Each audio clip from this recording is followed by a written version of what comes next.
দাস ভেবেছিল তার জন্য পারু মরিয়া যাবে, কিন্তু পারুর জ্বর পর্যন্ত আসে। তেমনি রুমান ভাইও ভেবেছিল তার দাদা রেখে যাওয়া 1900 সালের এই জমি থেকে তারা কোটি কোটি টাকা ইনকাম করে নেবে। তো আজকে চলে যাচ্ছি রুমান ভাইয়ের দাদার রেখে যাওয়া সেই সম্পত্তির নিকটে। রুমান ভাই দীর্ঘদিন বিদেশে থাকার ফলে রুমান ভাইয়ের দাদার এই রেখে যাওয়া সম্পত্তি প্রায় বেদখলে চলে যাচ্ছিল, তাই আজকে চলে আসলাম সেই কটকটি সালে রেখে যাওয়া পুকুরে। সবার জীবনেই একটা আক্ষেপ থেকে যায়, সে চাইলেও পাতো, তাও কেন সে চাইলো না, এই প্রশ্নটা খুব বেশি কষ্ট লাগে। অন্ধকার রুমে একটা মোমবাতির মতো চট করে নিভে যাওয়া একটা অনিশ্চিত জাত, সেই জাতটি ছিল রুমান ভাইয়ের দাদা। নিজের দাদা রেখে যাওয়া জমিতে রুমান ভাই সিনা টান করে শাকিব খানকে ফেল করে গুটি গুটি পায়ে হেঁটে চলে আসে। কোনোদিন সে এইসব জায়গা জমির খোঁজ খবর রাখেনি, কিন্তু নতুন করে খোঁজ খবর রাখার একটাই কারণ, সে বিয়ে করে। আগে তার একটি পেট ছিল, এখন তার দুটি পেট হয়েছে।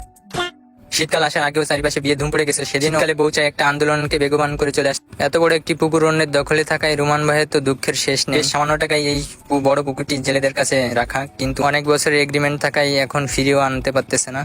পাশেই ধানের জমি ছিল, ধান কাটার কাজও শুরু হয়ে গেছে। বছর বেশ ভালো ফলন হয়েছে ধানের। এত কিছুর পরেও রুমান ভাইয়ের একটাই দুঃখ যে সে তার বউটাকে এখানে নিয়ে আসতে পারলো না। সে তার বউটাকে এখানে নিয়ে আসতে পারলে এক কাপ চা খেতে পারতো দুজনে। প্রতিদিন একই রাস্তায় চলাচল করলে সেই রাস্তার ধারের কাছের বিল্ডিং থেকে শুরু করে প্রতিটা দোকান চেনা হয়ে যায়, মুখস্থ হয়ে যায় কোথায় কি আছে। দীর্ঘদিন একই জুতা পরার পর হুবহু আরেকটা জুতো ভুলবশত পায়ে দিল, দেখার আগেই টের পাওয়া যায়, অনুভব করা যায় জুতা অন্য জোড়া কারো। ঠিক তেমনই টাকার জন্য অন্য কারোর কাছে এগ্রিমেন্টে এই জায়গা দেওয়ার পরে রুমান ভাইয়ের যেন দুঃখের শেষ। যতবারই তিনি মনে করেন না এই জায়গার মালিক বর্তমানে তারা নয়, তখন নাকি এক্সের দেওয়া কষ্ট ভুলে সে এই কষ্টে ব্যথিত হয়ে পড়ে। ইনশাল্লাহ ভাই, আল্লাহর উপর ভরসা রাখেন, একদিন আবার সব হবে।